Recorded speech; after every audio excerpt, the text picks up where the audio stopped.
Ok.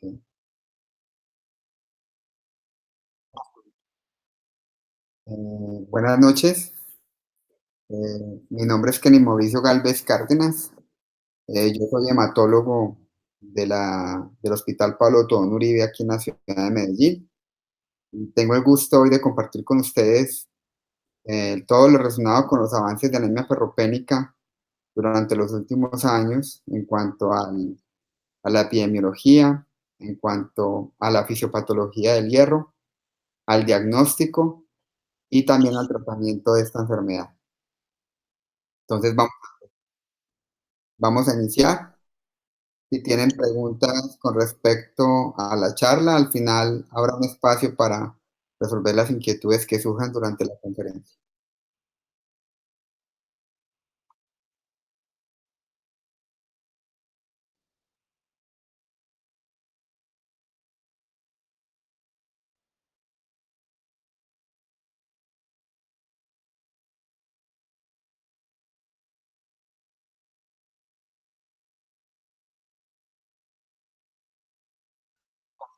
Ok.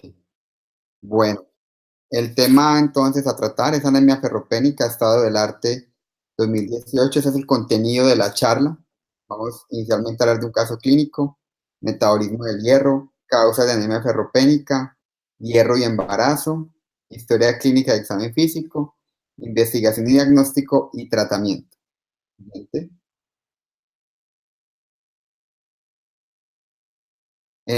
Para empezar, un caso clínico, este fue un varón que consultó en el año 2014 a hematología, administrador de empresas, porque en un chequeo de rutina de estos exámenes que se hacen de seguimiento a los pacientes ejecutivos, se le encontró una anemia y una leucopenia. Al interrogatorio, el paciente lo que más refería era parestesias en rodillas y manos, picofagia, síntomas neurocognitivos y diarrea. Antecedentes patológicos, realmente no había nada importante. De pronto una atroplasia de cadera derecha, un varicocele, una corrección de varicocele y una rinoplastia. Siguiente. Al examen físico, lo más llamativo era la palidez mucocutánea. En el hemograma encontramos una anemia microcítica hipocrómica heterogénea con una leucopenia leve y un recuento de plaquetas normal. Y en la sangre periférica, lo que más llamaba la atención era la hipocromía y la microcitosis que presentaba el paciente. Digamos, dentro de los paraclínicos solicitados se encontró una ferritina en 3.6, francamente disminuida, con una saturación de transferina de 7%, también que estaba disminuida, y teníamos un paciente con una anemia ferropénica de causa no clara, hombre de 53 años, sin evidencia de sangrado activo y una diarrea crónica. Por lo de la diarrea y por lo del sangrado se hizo inicialmente un estudio de endoscopia y un estudio de colonoscopia. Siguiente, siguiente. En la biopsia gástrica se encontró inflamación crónica moderada con un patrón difuso. Se encontró Helicobacter pylori positivo que recibió tratamiento, pero no se encontró ni metaplasia ni displasia y las antitransglutaminasas fueron negativas. Se solicitó cápsula endoscópica para descartar hemorragia en intestino delgado. La siguiente.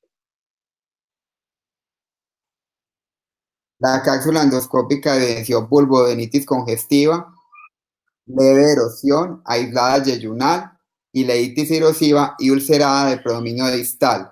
La colonoscopia y hiloscopia para tomar biopsia se encontró un colon derecho e izquierdo normal, íleo, con una ileitis crónica no específica.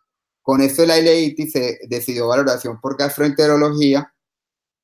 Siguiente. Gastroenterología lo vio, consideró que era un paciente con una anemia ferropénica crónica, ileitis erosiva y ulcerada primero distal. Se solicitan anticuerpos, unos ASCAS, IgA, IgG, y se inicia manejo con mesalazina, 1 gramo cada 12 horas. Los ASCAS fueron positivos, entonces estábamos ante un paciente con ASCAS IgA positivos, diarrea y anemia. La budesonida fue iniciada por gastroenterología junto con la mesalazina y a pesar de esto el paciente continuaba con alguna sintomatología, se hizo una nueva colonoscopia en la cual la biopsia refirió o diagnosticó una enfermedad de Crohn. Entonces, antes de empezar el tema, miren la importancia de seguir un paciente con anemia ferropénica, en este caso con diarrea, hasta que finalmente, después de más de un año de investigación, llegamos al diagnóstico de una enfermedad de Crohn. La importancia de la anemia ferropénica es que hoy en día se sabe que esto ocasiona tanto un aumento de la morbilidad como de la mortalidad en todos los grupos etarios, tanto en niños como en jóvenes y ancianos, y es muy importante identificarla tempranamente. Siguiente. Con respecto a la epidemiología, siguiente, por favor. En la población americana en Estados Unidos, se cree que más o menos 1 o 2% de la población de Estados Unidos cursa con anemia ferropénica, pero ustedes, como ven en este mapa, la anemia ferropénica tiene prevalencias supremamente importantes en el África y en el Asia, donde hay países que registran una incidencia hasta más del 60% de la población general, que es una incidencia supremamente exagerada.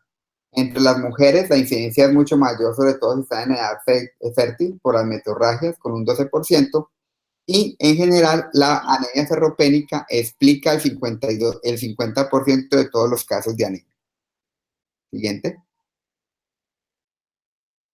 ¿Cómo se distribuye el hierro en el cuerpo? Entonces, el hierro, hay dos tipos de hierro en el cuerpo. El hierro hemínico, el cual está la mayor parte en la hemoglobina, 65%, la mioglobina en un 3,5% y en las enzimas hemínicas en el 0,5%. El hierro no hemínico se encuentra sobre todo en forma de depósito como ferritina y en ocasiones como homosiderina y también se encuentra en la proteína que transporta el hierro que se llama la transferrina.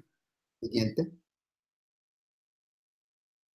Los niveles de ferritina en función de sexo y edad. Entonces, aquí tenemos cómo los hombres en la raya azul, observamos los hombres tienen menor tendencia a la ferropenia y como vimos en el caso inicial, un paciente hombre con ferropenia, hay que buscarle insistentemente en el tracto gastrointestinal la causa de ferropenia. En las mujeres, la causa más frecuente de sangrado o de pérdida de sangrado es de a nivel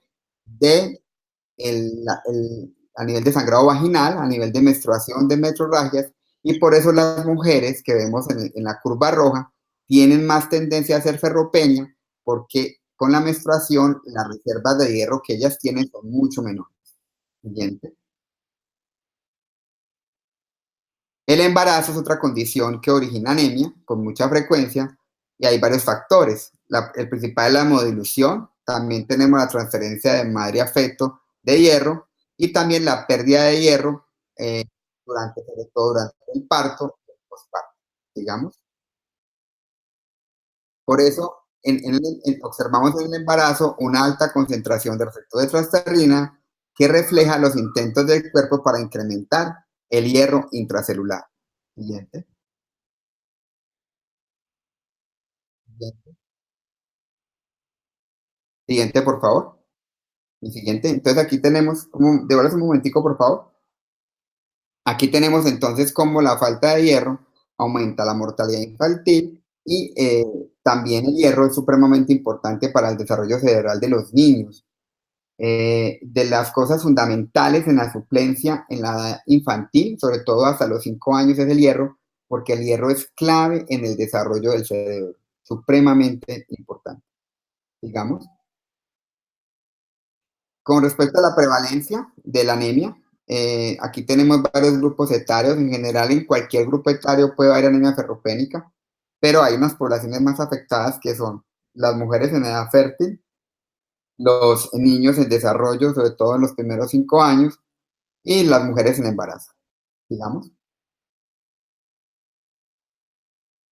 Los requerimientos de hierro. Entonces, en el hombre, más o menos tenemos requerimiento de 0,5 miligramos día.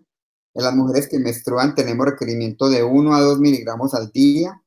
En las mujeres en embarazo el requerimiento aumenta hasta 2,5 miligramos al día, que es una cantidad importante.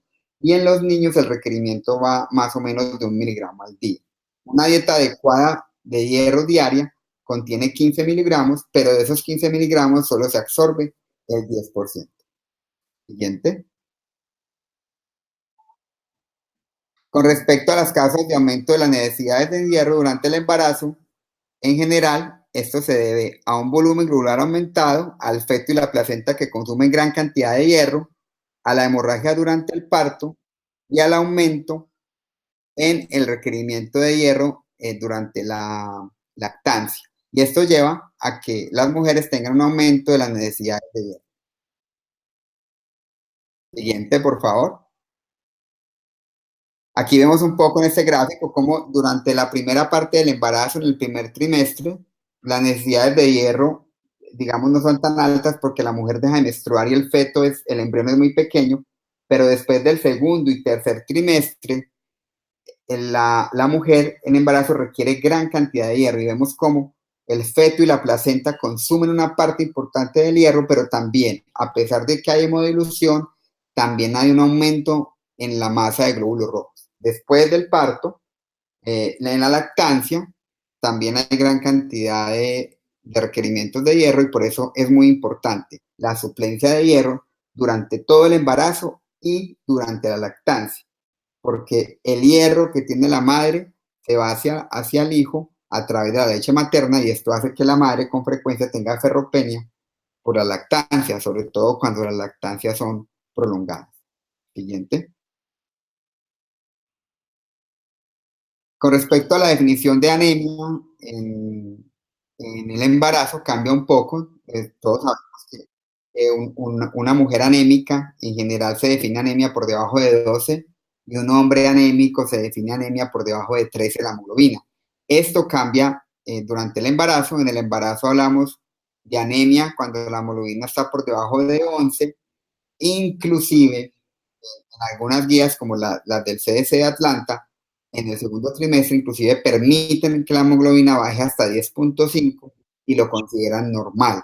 En el posparto la hemoglobina puede bajar a 10 y puede ocurrir inclusive anemias severas en el posparto, inclusive hay mujeres que por alguna situación durante el parto requieren transfusión y se convierten en pacientes con mayor riesgo de complicaciones, digamos.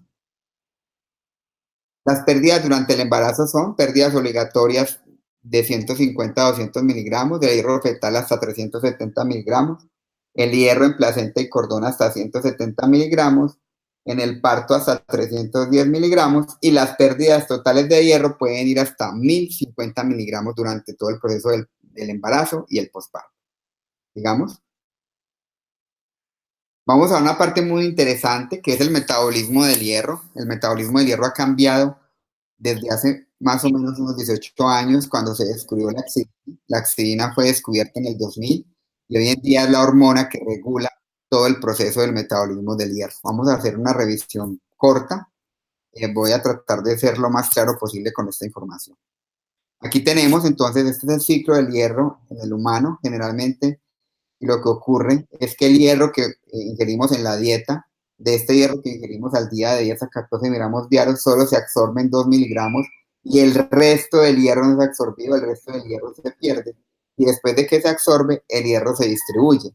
¿Quién lo distribuye? La transferrina. La transferrina va llevando el hierro a los diferentes tejidos y lo va llevando lo va llevando a los glóbulos rojos, lo va llevando a las enzimas hepáticas, lo va llevando a las enzimas musculares y también lo va depositando como ferritina y hemociden.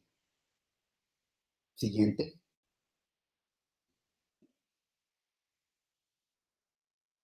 Este es el modelo de la axidina. Entonces, como les contaba ahora, la axidina fue descubierta en el año 2000 y hoy en día es la gran estrella del metabolismo del hierro. La axidina, que la ven en la gráfica de color verde, se produce a nivel hepático y es una hormona que controla un canal que se llama la ferroportina.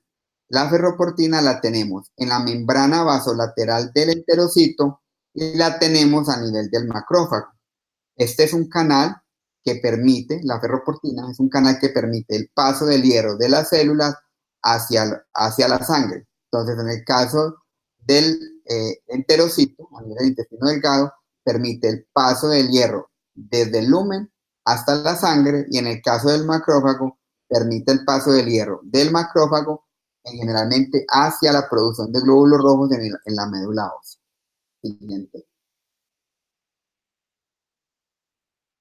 Hay un concepto supremamente importante y quiero dejarlo muy claro. Hoy en día se considera que la anemia asociada a inflamación e infección, digamos en el contexto de una neumonía, en el contexto de una infección urinaria, en el contexto de una artritis reumatoidea, en el contexto de una enfermedad inflamatoria intestinal, gran parte de la anemia que se presenta es de origen ferropénico. En estas anemias de origen inflamatorio e infeccioso, lo que ocurre es que se aumenta la exidina. La exidina es un reactante de fase aguda. Al incrementarse la exidina va a bloquear la absorción del hierro y no va a permitir que el macrófago le ceda el hierro a la médula ósea para la producción de glóbulos rojos. Entonces, en general, los pacientes con anemia por inflamación e infección sí tienen buenos depósitos de hierro, pero desafortunadamente estos depósitos no se pueden usar de forma adecuada. Digamos, en esta gráfica, esta es una fotografía, una gráfica del enterocito, de la célula del lumen intestinal. Arriba, a la derecha, tenemos el hierro en rojo. Este hierro N es el que está sobre todo en las carnes rojas y se absorbe de manera directa hacia el enterocito. En cambio, el hierro en estado ferroso se tiene que convertir a férrico para poder absorberse. Vemos arriba una estructura de color verde.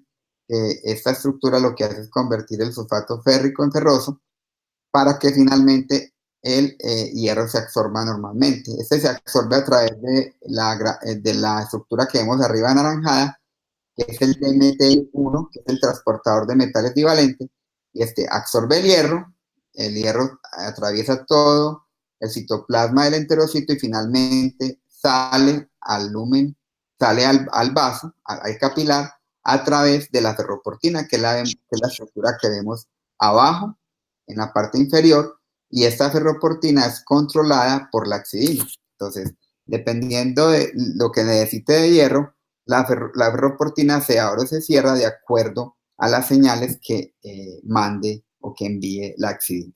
Digamos. Aquí tenemos también una foto de la mitocondria, donde vemos cómo el hierro es una parte importante de la estructura de la mitocondria.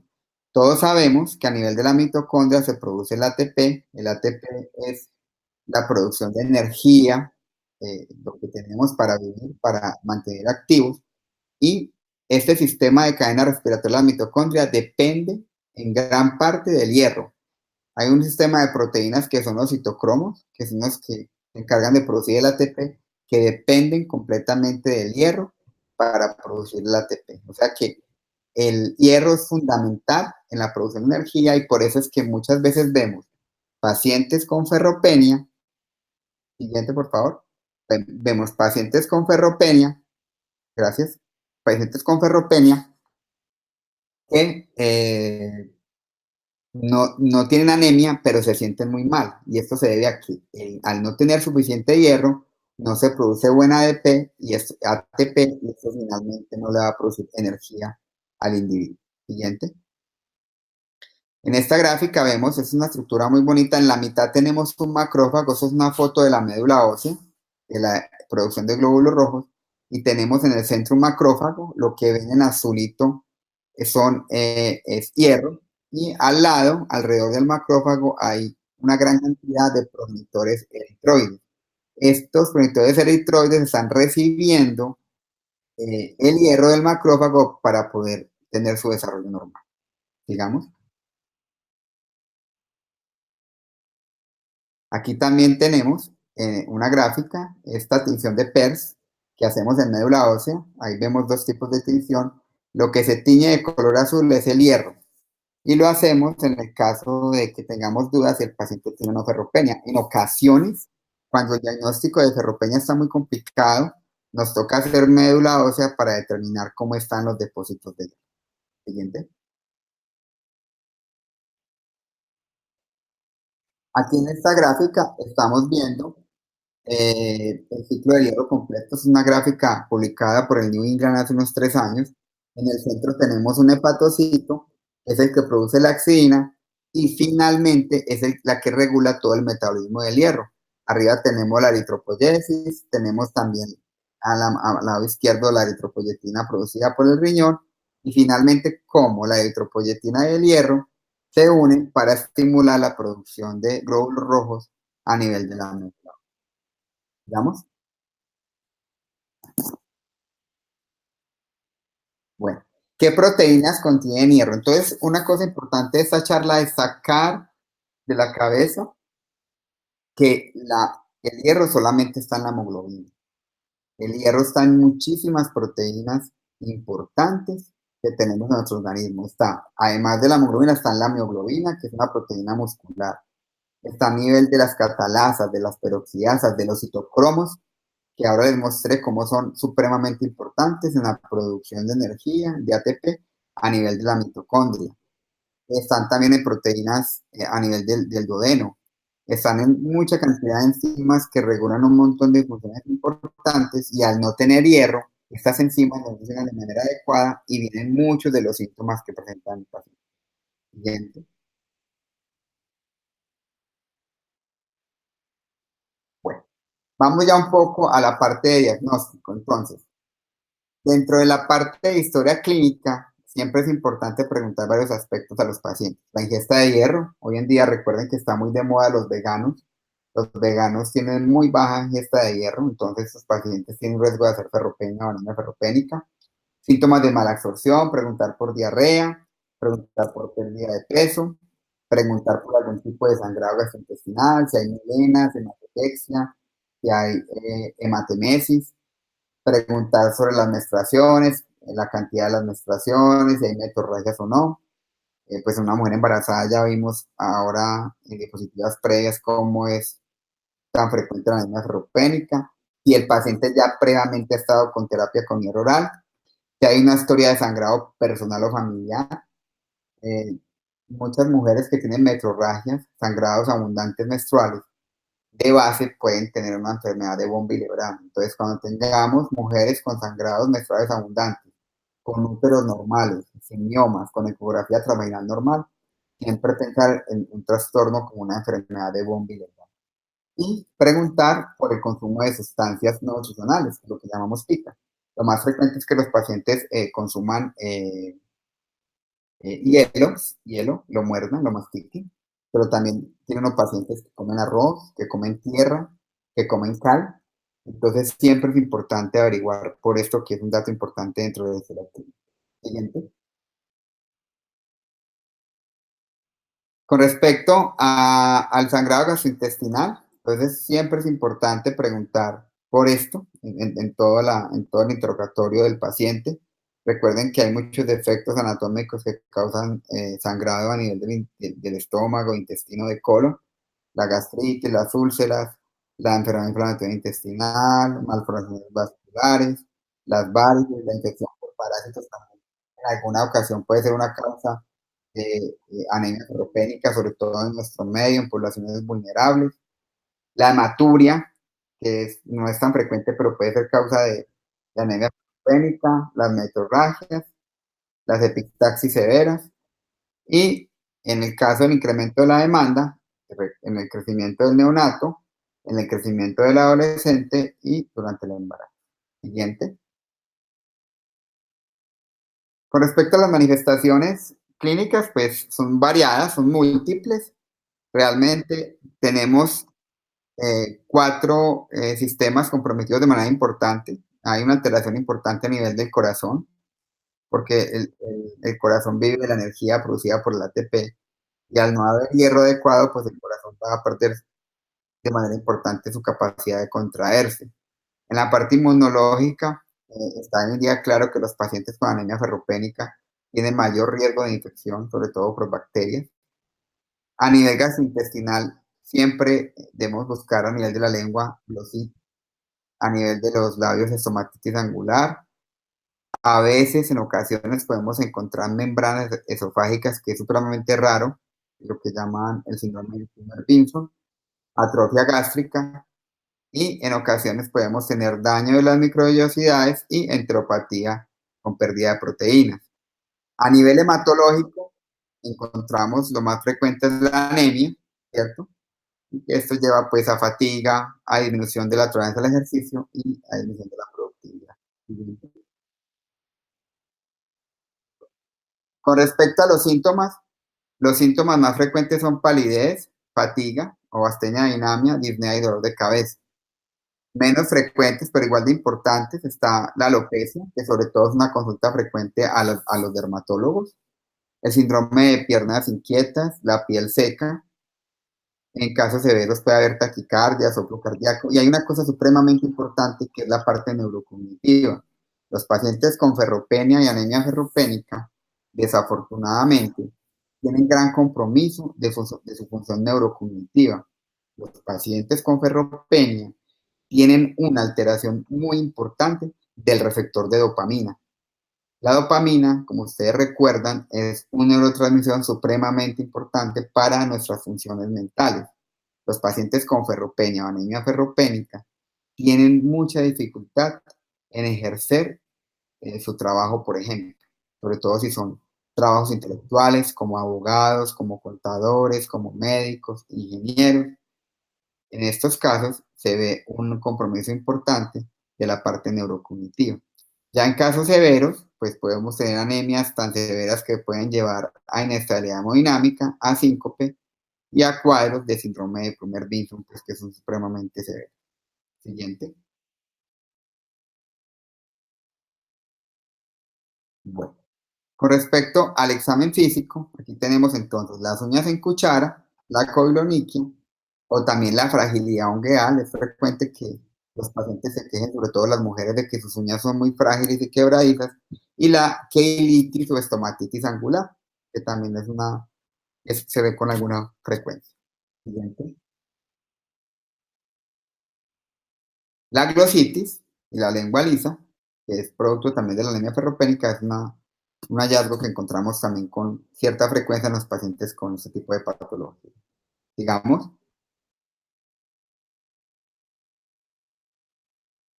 digamos, tenemos aquí una foto, perdón, gracias. Aquí tenemos una foto de unos pacientes con estas lesiones, de pronto si nunca las han visto, buscarlas cuando tengan una ferropenia. Esto se llama una telangiectasia. Estos pacientes todos tienen telangiectasia hemorrágica hereditaria. Son pequeñas lesiones vasculares que sangran. Así como ustedes ven aquí a nivel de la lengua y de los labios estas lesiones, estos pacientes generalmente tienen lesiones a nivel de todo el tracto gastrointestinal, a nivel de esófago, a nivel de estómago, de intestino delgado, de colon, y también se encuentra con mucha frecuencia a nivel de la piel y a nivel de las fosas nasales, digamos.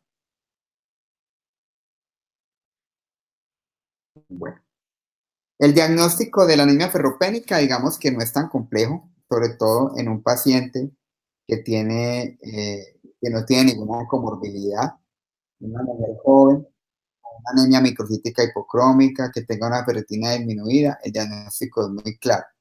Hay que tener en cuenta que la ferritina es un reactante de fase aguda. Entonces, en un paciente que esté infectado, paciente que esté inflamado, en un paciente que esté en cuidado intensivo, que esté hospitalizado, la ferritina no es tan confiable porque al ser reactante de fase aguda se puede elevar en muchas situaciones. Entonces, cuando tenemos ese tipo de pacientes con alguna comorbilidad que pueda elevar la ferritina, tenemos que usar la saturación de transferrina, que es una medida que nos ayuda también a valorar la deficiencia de hierro. Siguiente. Aquí tenemos un hemograma típico de un paciente con anemia ferropénica. Tenemos una anemia moderada de 9,7 con un BCM por debajo de 80, o sea que es microcítica, y un HCM por debajo de 27, o sea que es hipocrómica. Y un RW por encima de 14 o 14,5, en este caso está en 18,4 que está elevado. Entonces tenemos una anemia moderada, microcítica hipocrómica heterogénea que generalmente se trata de una anemia ferropénica. Hay una entidad que se confunde muy fácilmente con anemia ferropénica y son las talasemias. Entonces, cuando tengamos un paciente con ese tipo de hemogramas, pero no haya ferropenia, siempre pedir una electroforesis de hemoglobina para descartar una talasemia como causa de la anemia microcítica hipocrónica. Digamos, aquí vemos el extendido típico de sangre periférica hepática con anemia ferropénica.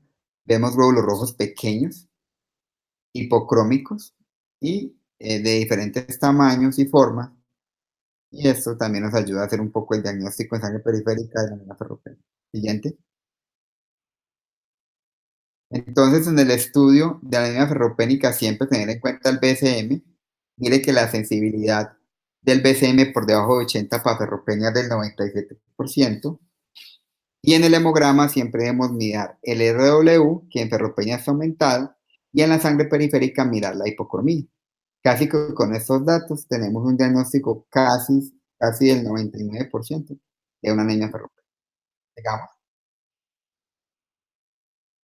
En ocasiones, las anemias ferropénicas pueden ser normocíticas. Puede pasar, sobre todo si el paciente está inflamado o infectado y puede ocurrir en algunas situaciones. Y también tener en cuenta que el RW generalmente en los pacientes con talasemia generalmente es normal, a diferencia de la ferropenia donde el RW está aumentado. Siguiente. Bueno, aquí tenemos entonces eh, unos test que usamos de manera rutinaria para valorar el metabolismo del hierro. El hierro sérico, que realmente no es una medida que sea muy útil. Generalmente este hierro no lo usamos tanto para medir el metabolismo del hierro. El TIBC nos mide de una manera indirecta el transporte del hierro, pero lo que más usamos es la transferrina y la ferritina. La transferrina, en este caso, cuando está por debajo del 20%, nos hace el diagnóstico de anemia ferropénica. Y la ferritina, cuando está disminuida, también nos ayuda a hacer el diagnóstico de anemia ferropénica. Siguiente. La axidina, como ya hemos hablado en diapositivas previas, también es una prueba que hoy en día ha cobrado cierta importancia. Todavía no está, digamos, del todo claro cuál es su papel, pero como vemos acá, la axidina está disminuida en anemia por deficiencia de hierro, pero está aumentada en las anemias por enfermedad crónica o las anemias de origen inflamatorio, digamos. Aquí también hay una serie de limitaciones. En esta diapositiva podemos ver limitaciones de cada una de las pruebas. Realmente, yo creo que lo importante de esta diapositiva es repetir lo que ya he dicho antes, y es que la ferritina es un reactante de fase aguda. Entonces, si ustedes tienen, por ejemplo, un paciente con una enfermedad renal, un paciente infectado, un paciente con alguna enfermedad inflamatoria como la artritis reumatoidea y tienen ferritina de 100, no se queden tranquilos. Estos pacientes que están inflamados o infectados tienen ferritinas elevadas y a pesar de tener ferritinas en 100 o en 200, tienen ferropenia. Entonces, cuando tengan un paciente de estos, siempre acostúmbrense a pedir saturación de transferrina. Y si está por debajo del 20%, hacemos generalmente el diagnóstico de anemia ferropenia.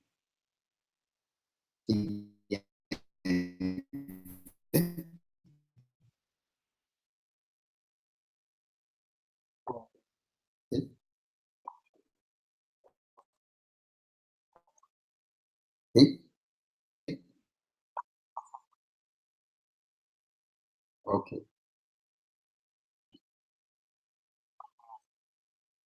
Ok. En la evaluación del paciente, siempre es importante, sobre todo si es una mujer en edad fértil con metrorragias, hacer una ecografía transvaginal y en el caso de que no encontremos nada, no hay ningún tipo de mioma, ningún tipo de alteración, siempre descartar un trastorno de coagulación. El más frecuente es la enfermedad de von Willebrand. En el caso de un hombre o que la mujer ya sea posmenopáusica, es importante hacer una endoscopia digestiva alta y una colonoscopia buscando sangrado gastrointestinal. Cuando tengamos una endoscopia y colonoscopia normales, siempre debemos pedir una cápsula endoscópica para descartar sangrado gastrointestinal oculto. Siguiente. Hay varios tipos de cápsulas endoscópicas, tenemos múltiples marcas, simplemente para mostrarles pues algunas que hay disponibles en el mercado. Realmente cualquiera de ellas es útil y es una herramienta muy útil. Realmente en los estudios de sangrado hoy en día gastrointestinal, con la cápsula endoscópica hacemos diagnósticos que antes no hacíamos y encontramos causas de anemia ferropénica que antes era imposible de hacerlo con la colonoscopia y con la endoscopia. Siguiente.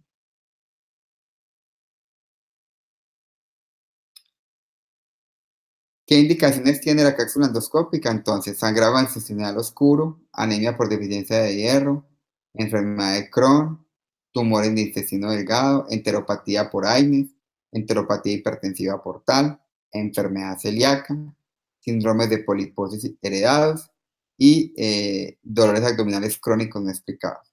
Las contraindicaciones realmente son muy pocas, realmente no se debe hacer durante el embarazo porque tiene algún tipo de radiación y pues si el paciente tiene una cirugía abdominal previa a cirugía pélvica y tiene adherencias o algún tipo de obstrucción, pues evitar también la cápsula endoscópica. Siguiente.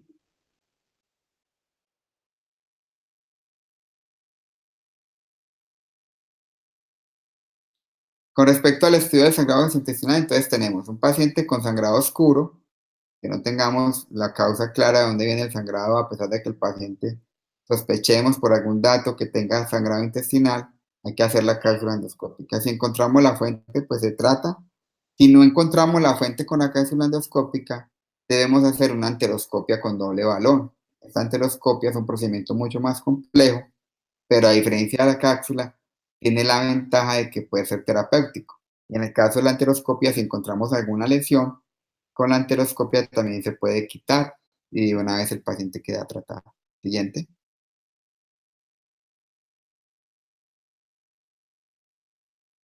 Entonces, la enteroscopia con doble balón es una herramienta útil, nos ayuda a hacer un diagnóstico en el 60-80% de los casos y es terapéutico hasta en el 70% de los casos. El problema de la enteroscopia es que es invasiva, tiene algunas complicaciones como perforación intestinal y es un procedimiento bastante prolongado. La cápsula endoscópica solamente es diagnóstica y tiene rendimiento hasta el 83%, es menos invasivo, menos costoso, pero no sirve para ser terapéutica y hoy en día se considera la prueba estándar de evaluación inicial en caso de que tengamos un sangrado a nivel del intestino delgado. Siguiente. Con respecto a lo que hablábamos ahora, entonces, hombres y mujeres posmenopáusicas, siempre hay que descartar lesiones gastrointestinales. El 5 a 10% de las hemorragias a nivel intestinal, a nivel gastrointestinal, son del intestino delgado. Y desafortunadamente hasta un 20% de los pacientes, a pesar de todos los estudios que hagamos, no les vamos a encontrar el origen del sangrado. Siguiente. Bueno, ¿qué tipo de lesiones podemos encontrar con la cápsula endoscópica? Entonces, podemos encontrar lesiones vasculares, como angioptasias, lesión de Delafro, ectasias vasculares, varices, enteritis por radiación, a veces hemorroides que no se ven en la colonoscopia. A nivel inflamatorio podemos encontrar enfermedad inflamatoria intestinal, enfermedad ulcerosa péptica, podemos encontrar esofagitis, erosiones de Camero, que son las úlceras que encontramos en los pacientes con hernia hiatal, divertículos de Meckel y gastropatía por Aines. A nivel neoplásico podemos encontrar carcinoides, tumores del estroma gastrointestinal, los famosos GIST, adenocarcinomas, metástasis a intestino como los melanomas, en algunas ocasiones lesiones compatibles con linfoma y carcinoma de la ampolla. Con respecto a lesiones transnominales, podemos encontrar TELA y pancreatitis, y pancreatitis supremamente raras, que es la hemosacrus, que es supremamente poco frecuente, y otras causas como la telangiectasia hemorrágica hereditaria, que yo les mostré en las fotos anteriormente. Podemos encontrar sangrado por enfermedad de von Willebrand En algunas ocasiones la amiloidosis puede dar sangrado intestinal y la púrpura de Hanoch-Chorley. Siguiente.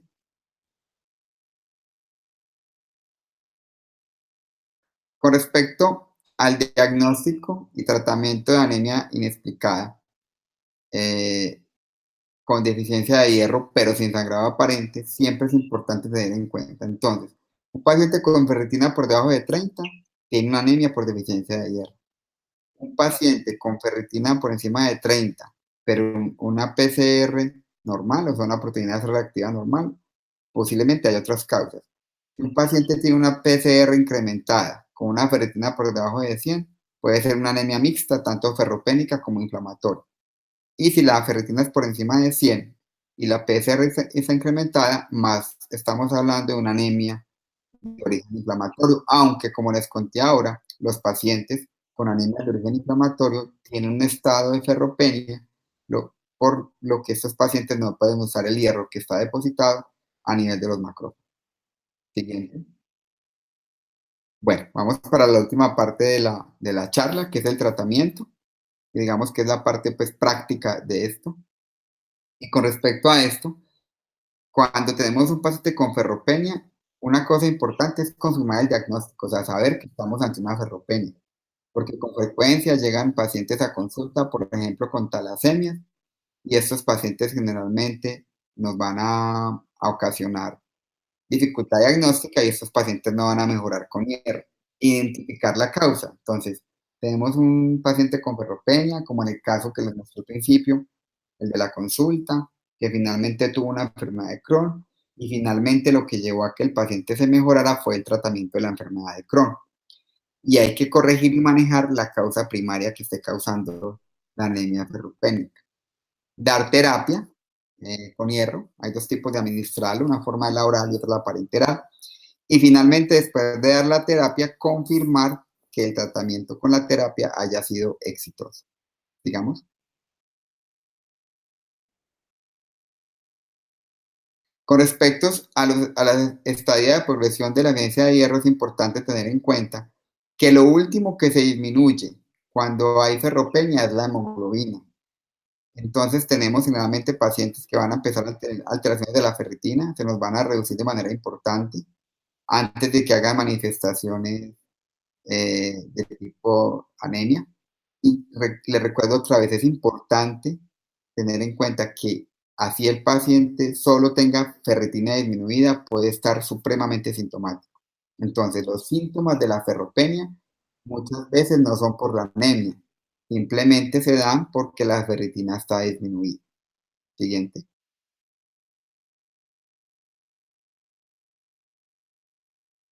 Bueno, con respecto a los hallazgos de laboratorio durante las etapas de depresión de hierro, siempre es importante tener en cuenta lo que veíamos ahora, pero aquí un poco más gráfico, que lo primero que se disminuye es la ferritina, posteriormente baja la transferrina, la saturación, posteriormente baja la hemoglobina, finalmente se eleva el RW y por último, lo que finalmente se altera al final es el volumen corpuscular medio, el cual se disminuye. Siguiente.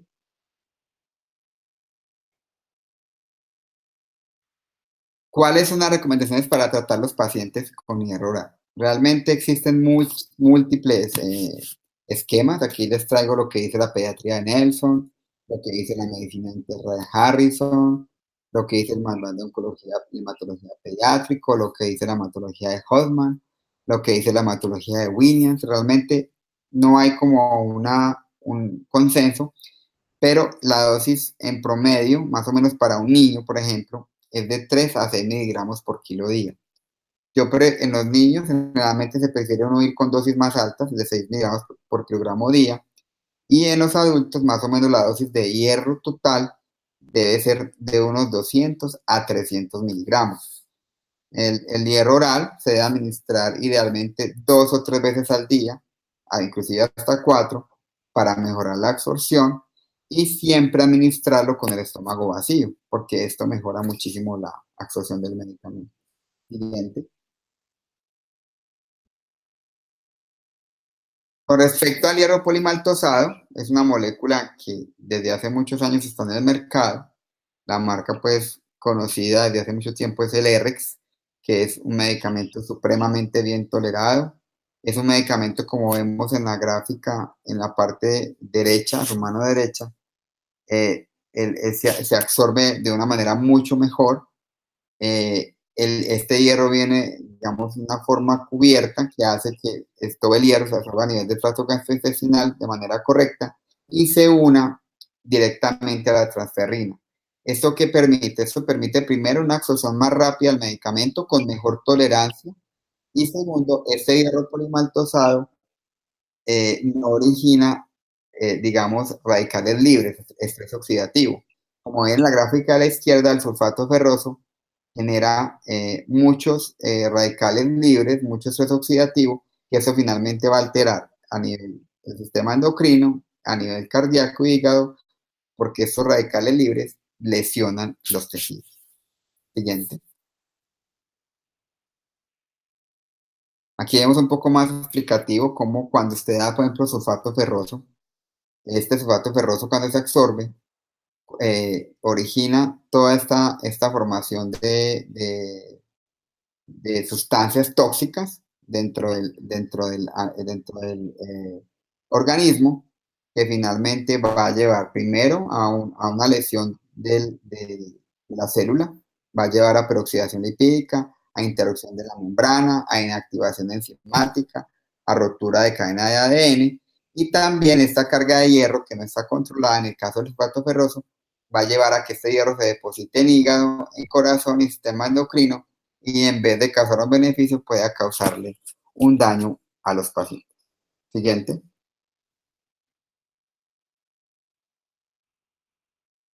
Con respecto a los tiempos de respuesta, aquí vemos pues realmente los pacientes después del segundo o tercer día y después de la primera semana ya uno observa aumento de los reticulocitos, mejoría del RW, aumento del BCM, incremento de la hemoglobina, y esto se mantiene sostenido generalmente hasta el segundo o tercer mes. Generalmente después de 2 a 3 meses con terapia oral, ya prácticamente vemos que todos los parámetros están normalizados. ¿Qué se recomienda cuando usted da terapia oral? Siempre dar lo mínimo por 6 meses. Porque, ¿qué pasa? Es muy frecuente que el paciente vaya mejor, que normalice la hemoglobina y que a los 3 meses está el hemograma normal, pero hay que tener en cuenta que tenemos también que repletar los depósitos de hierro. Y estos depósitos de hierro se logran repletar solamente a los 6 meses de tratamiento continuo. O sea que siempre un paciente con anemia ferropénica, el manejo con hierro oral debe ser en promedio durante 6 meses. E idealmente 3 dosis diarias para poder llegar a las metas que tenemos propuestas. Siguiente. Bueno, entonces, ¿cuáles son las respuestas que tenemos? Entonces, aumento del recuento de reticulocitos, aumento del nivel de hemoglobina, generalmente se da dentro de la primera semana, normalización de la hemoglobina que se puede ver después de las 4 a 6 semanas, y el RW, que también se normaliza más o menos después del tercer mes de terapia con hierro. Siguiente. Bueno. Con respecto al paciente que no responde adecuadamente al hierro oral, tenemos que preguntarnos, ¿es correcto el diagnóstico? O sea, yo estoy dándole hierro a un paciente en el cual descarté sangrado gastrointestinal, descarté metrorragias, descarté algún tipo de lesión eh, en otro sitio que tenga algún tipo de sangrado. El paciente sí se está tomando el hierro, muy frecuentemente. Desafortunadamente, los hierros que dan las EPS y los aseguradores son hierros que de pronto no tienen las condiciones adecuadas para que se absorba de manera correcta el hierro. Muchas veces estas presentaciones administradas, digamos, que no son las óptimas, no tienen una buena tolerancia gastrointestinal, el paciente no absorbe bien el hierro, hay que preguntarnos si hay un problema de absorción, o el paciente continúa perdiendo persistentemente hierro, o sea, continúa con el sangrado por alguna parte, o el paciente, digamos, su dieta, si era vegano, no la ha cambiado, si el paciente tenía, digamos, algún trastorno adicional, digamos, una telangiectasia o tenía, digamos, una enfermedad de un Willebrand que no hayamos diagnosticado, pues el paciente va a continuar sangrando y si no tratamos eso de base, pues el paciente nunca se va a compensar de la ferropenia. Siguiente. Bueno, ¿cómo hacemos? Y esto es una cosa supremamente importante cuando estamos dando suplementos de hierro oral. ¿Cómo mejorar la adherencia del paciente? Primero, insistirle en la importancia de tomar el hierro porque la parte neurocognitiva va a mejorar mucho. Entonces, en los pacientes que son ingenieros, abogados, contadores, que su trabajo es intelectual, siempre es muy importante insistir en que si se toman el hierro adecuadamente, la capacidad del trabajo va a mejorar, la capacidad de concentración, van a sentir menos sueño, van a sentir menos fatiga, van a estar más actos para poder trabajar y que su parte mental superior funcione de manera mejor. La parte inmune, los pacientes, como les mencioné al principio, con anemia ferropénica y ferropenia tienen más riesgo de infección, entonces mostrar la importancia de que un paciente con buenas reservas de hierro es menos propenso a infectarse. Siempre explicar la importancia de tomar el hierro oral con el estómago vacío. Eso es muy importante, supremamente importante porque si no se toma con el estómago vacío, el hierro va a competir con los alimentos y esto va a bloquear la absorción del hierro. Y por último, utilizar suplementos con mejor perfil de absorción y mejor tolerados, como en el caso del hierro férico polimetalosado. Siguiente. Bueno, vamos para las dos últimas diapositivas. Con respecto al hierro parenteral, este es un manejo que se hace en algunos casos cuando el paciente no responde adecuadamente a la terapia con hierro oral. Siguiente. Siguiente, por favor. Allá, gracias. Entonces tenemos indicaciones para hierro parenteral, la falla de la terapia oral, cuando la terapia oral definitivamente no funciona, la intolerancia al hierro oral, paciente que no tolera el hierro oral por algún motivo, aunque con RX tenemos la posibilidad de que el paciente lo tolere muchísimo mejor. La necesidad de una recuperación rápida, cuando necesitamos, por ejemplo, un paciente que requiere ser operado de manera muy rápida, generalmente necesitamos poner hierro parenteral porque el hierro oral no nos va a dar para recuperar tan rápido el paciente. En el caso de pacientes, por ejemplo, como los testigos de Jehová, que no aceptan ningún tipo de transfusión, el hierro intravenoso también nos sirve para corregir rápidamente la anemia. Y en la enfermedad renal crónica, el uso de agentes estimulantes de la eritropoyesis, como la eritropoyetina, junto con el hierro, mejoran mucho el nivel de hemoglobina. Siguiente, siguiente. Aquí simplemente para resaltar las indicaciones del hierro parenteral. Siguiente, siguiente, por favor. Bueno, entonces, esta es la última diapositiva. Estas son las conclusiones de la charla. Entonces, primero, una cosa importante, investigar la causa de la ferropenia. Es supremamente importante saber el paciente por dónde está perdiendo el hierro o si es que no se bien. Hay unos datos importantes, por ejemplo, la estrella clínica le bloquea la absorción del hierro, entonces preguntar a los pacientes, que hoy en día nos encuentra mucho paciente tomando té verde y esto bloquea que el hierro se absorba. El café, los grandes consumidores de café también, estos pacientes están en riesgo de bloquear la absorción del hierro. Solo administrar suplementos de hierro cuando tengamos la causa establecida. En general, siempre buscar la causa. Desafortunadamente, en una consulta de pacientes, por ejemplo, con anemias ferropénicas, tratados con hierro, sin endoscopia ni colonoscopia, y lo de base encontramos muchas veces cáncer gástrico, cáncer de colon, y de pronto a nadie se le ha ocurrido hacer los estudios completos de la anemia ferropénica. Tratar el origen de la anemia ferropénica, pues, sobre todo, por ejemplo, en las mujeres de edad fértil con metrorragia, pues controlar la menstruación, disminuir el sangrado, utilizar anticonceptivos orales, en el caso de los miomas, pues operar a la paciente, bueno, miles de cosas que se pueden hacer. Y como vimos antes, siempre administrar el tratamiento con hierro oral por el tiempo recomendado, que son 6 meses, para lograr que el paciente replete adecuadamente sus reservas de hierro. Siguiente. Bueno, muchísimas gracias por la atención. Espero que haya sido pues, de provecho, que se haya entendido pues, el mensaje importante, porque esta es La anemia ferropénica es la enfermedad más común que existe en el mundo, con una incidencia supremamente importante. Y pues yo creo que para cualquier médico es importante conocer esta patología. Siguiente. Entonces vamos a la sesión de preguntas. Eh,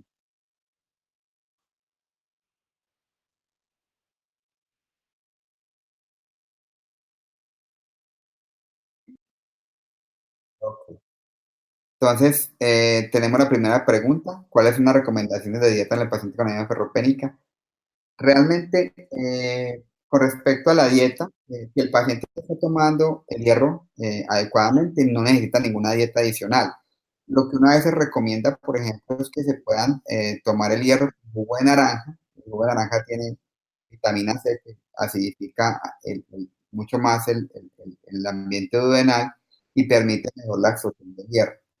Realmente eso de comer hígado, que remolacha, que un montón de cosas, realmente si el paciente se toma religiosamente no necesita acudir a su tipo de dieta.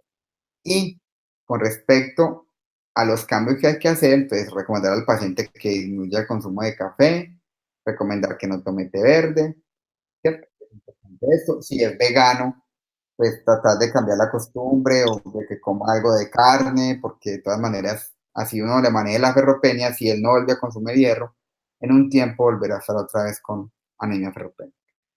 Siguiente.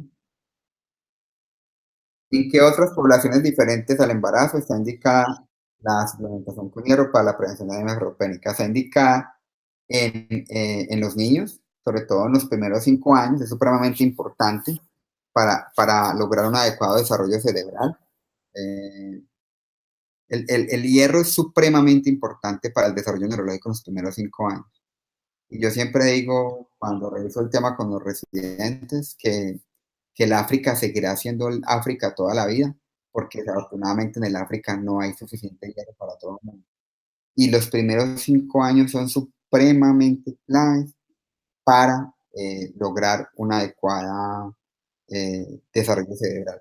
También el suplemento del hierro es importante en, en los adolescentes, es supremamente importante para el desarrollo en general del adolescente. Y en el posparto, sobre todo en la lactancia, es muy importante continuar con el suplemento de hierro. Eso es un error muy frecuente de los médicos, que solamente se da el suplemento de hierro durante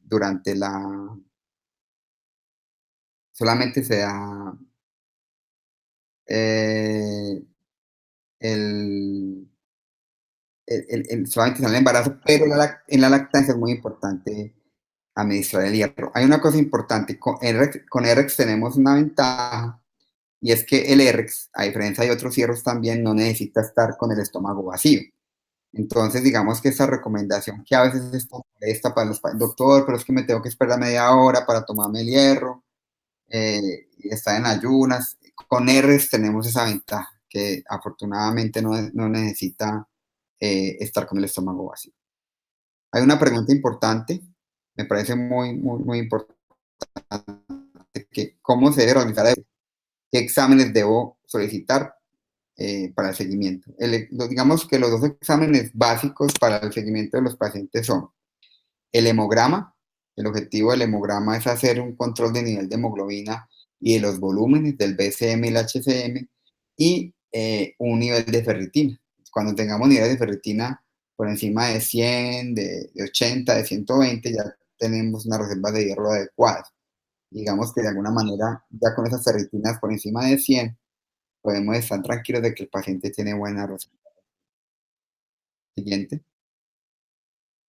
El hierro parenteral, como le dije en la última diapositiva, está indicado en aquellos pacientes que no responden al hierro oral o que no lo toleran, o sobre todo en pacientes que necesitamos una recuperación rápida de la hemoglobina. Digamos, tengo un paciente con anemia ferropénica y tiene 10 de hemoglobina, 9,5, y el anestesiólogo no lo quiere operar porque está todavía con anemia. Entonces, lo que hago yo es administrar hierro intravenoso para permitir que esa hemoglobina suba rápidamente y el paciente pueda hacer ya la cirugía en los próximos días, ¿cierto? Pero una ventaja del hierro oral, del ERX en este caso, es que es un medicamento que es muy bien tolerado. Entonces, Generalmente, si hacemos un manejo adecuado, le explicamos al paciente cómo tomarse el hierro, le damos las indicaciones, le decimos la importancia de tomárselo 3 veces al día, de tomarlo mínimo durante 6 meses, realmente son pocos los pacientes que requieren manejo con hierro parenteral. Siguiente.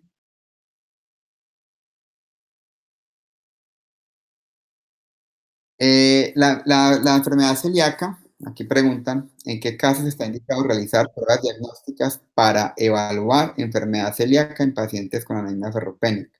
Realmente en nuestro medio la enfermedad celíaca es poco frecuente. En este paciente que les mostré sí hicieron estudios porque pues realmente un caso muy difícil, pero la enfermedad celíaca es un diagnóstico de descarte en nuestro medio. A diferencia, por ejemplo, cuando uno lee las guías británicas de anemia ferropénica, en Inglaterra sí hay mucha enfermedad celíaca. Entonces los ingleses sí hacen los estudios de enfermedad celíaca de manera muy temprana, pero realmente en Colombia, en nuestro medio, es un diagnóstico de descarte. Y rara vez necesitamos descartar enfermedad celíaca. Siguiente.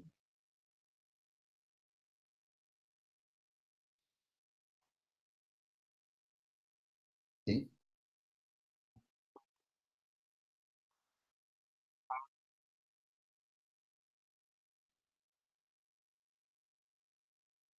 Y la necesidad de hierro en la lactancia es más baja porque no hay tanto, digamos, no hay tanto consumo de hierro. Pero como la lactancia es tan prolongada y hoy en día tenemos lactancias de 1 año, de año y medio hasta 2 años, hoy en día digamos que está muy de moda a través de la lactancia, se recomienda que durante todo el periodo de la lactancia la mujer esté con suplemento de hierro, porque el paso de hierro de la leche materna al bebé es supremamente alta e importante. Entonces, es muy frecuente que los pacientes se depleten de hierro, hagan anemias por una lactancia prolongada.